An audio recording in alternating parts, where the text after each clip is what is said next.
Good morning students. இன்றைக்கி வந்துட்டு இந்த வீடியோவை ஸ்பான்சர் பண்ணுறது வந்து பை மோட் ஷாப்பிங் ஆப். இவங்க வந்து ஆன்லைன் ஷாப்பிங் ஆப்பு நடத்துகிறாங்க.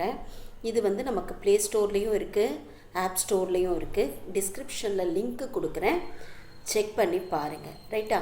இன்றைக்கி நாம் பார்க்க போகிறது ரிடக்ஷன் ஃபார்முலாவை யூஸ் பண்ணி எப்படி எவால்வேட் பண்ணுறதுன்னு சொல்லிட்டு. ஸோ ஃபஸ்ட்டு ப்ராப்ளம் நம்ம கொடுத்துருக்கிறது என்ன அப்படின்போது ஐன்னு கன்சிடர் பண்ணிக்கிறோம். இந்த ஐ அப்படின்னு கன்சிடர் பண்ண அடுத்த நிமிஷம் எந்த இன்டகிரேஷன் ஃபார்முலாவை நம்ம யூஸ் பண்ண போகிறோம் அப்படின்னு பார்க்கணும் இல்லையா? இந்த ப்ராப்ளத்தை பொறுத்த வரைக்கும் ஐன்னு எடுத்துக்கிட்டோன்னா integral over 0 to π/2 sin to the power 10x into dx. ரைட்டா? இப்போ பார்த்தீங்கன்னா இது வந்துட்டு நமக்கு எதுக்கு அதான் ஸ்டாண்டர்ட் ஃபார்முலா இருக்குது, சைனுக்கு இருக்குது. சைன் ஸ்கொயரை நம்ம ரீரைட் பண்ணி எழுதி கொண்டு வந்துடலாம் டூ மல்டிபிள் ஆங்கிள் ஃபார்முலா யூஸ் பண்ணி. அப்போது நமக்கு என்ன ஞாபகம் வரணும்னா இந்த ரிடக்ஷன் ஃபார்முலா ஞாபகம் வரணும். இப்போ 10ங்கிறது n இல்லையா? இங்கே n = 10. இது என்னது? இது ஆடா ஈவனா? ஈவன். அப்போ ஈவன்னு சொல்லும்போது எந்த ஃபார்முலா யூஸ் பண்ணணும்? n-1/n. What is n-1/n?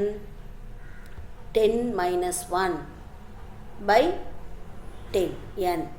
அப்புறம் இன்டூ n-3. அப்போ என்ன வந்துடும்? 10-3 7/n-2 8 இன்டூ இப்படியே ரெடியூஸ் பண்ணிகிட்டே வரணும். n-5 அப்போ 5/n-3ன்னு வரும்.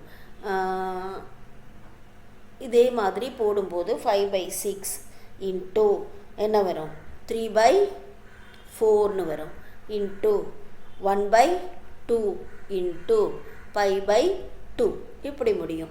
இது சிம்பிளிஃபிகேஷன்றது உங்களுடைய சாய்ஸ். நீங்கள் வந்துட்டு இதை எப்படி வேணாலும் சிம்பிளிஃபை பண்ணலாம். எல்லாத்தையும் அடிச்சுட்டு சிம்பிளிஃபை பண்ணலாம், இல்லை வேறு எப்படி உங்களுக்கு பண்ண முடியுமோ அப்படி பண்ணலாம். இப்போ 1 5s are 5, 2 5s are 10. வேறு என்ன? 2 3s are 6, 1 3s are 3. வேறு ஏதாவது சிம்பிளிஃபை பண்ண முடியுமா?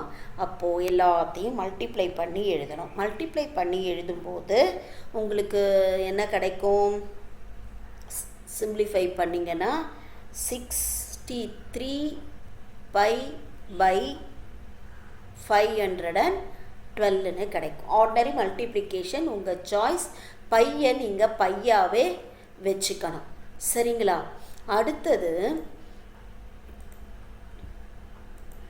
இதே காஸ்க்கும் சேம் ஃபார்முலா, பட் ஆடா ஈவனான்றதை மட்டும்தான் நாம் இங்கே பார்க்க போகிறோம். இந்த இடத்துல என்னங்கிறது என்ன அப்படின்னு பார்த்தோன்னா n = 7. This is odd number. Odd நம்பரும்போது நாம் இந்த ஃபார்முலாவை யூஸ் பண்ணுவோம். அப்போது given function I = integral over 0 to π/2 cos 7x dx. இப்போ இது ஆடுன்னு தெரிஞ்ச உடனேயே இந்த ஃபார்முலாவை நாம் யூஸ் பண்ணுவோம். இது என்னது? n-1/n. இதே இதுதான். ஆனால் எதோட நிறுத்திப்போம்? நாம் 2/3யோடு நிறுத்துகிற மாதிரி வரும். ஸோ ஃபஸ்ட்டு வந்துட்டு இதிலேருந்து n-1ன்னா 6/n இன்ட்டு இது n-3னா 4/n-2 அப்படின்னா என்ன வரும்? என்னங்கிறது 7 இல்லையா? என்னங்கிறது 7. என்னங்கிறது 7. அப்போது என்ன வரும்? இங்கே 5 வரும். இன்ட்டு 4 அப்புறம் 4க்கு அப்புறம் 2/3. அப்போ இதோட நிறுத்திப்போம். ஆடுன்னும் போது இதோட நிறுத்திப்போம். இதில் ஏதாவது சிம்பிளிஃபை பண்ண முடிஞ்சதுன்னா 2. சரியா? இப்போது இது நியூமரேட்டர் டினாமினேட்டர் எல்லாத்தையும் மல்டிப்ளை பண்ணால் 16 என்ன வரும்? 35ன்னு வரும். ஓகேவா? 1 3s are 3, 2 3s are 6, 2 2s are 4, 4s are 16. Right? புரிஞ்சுதுங்களா?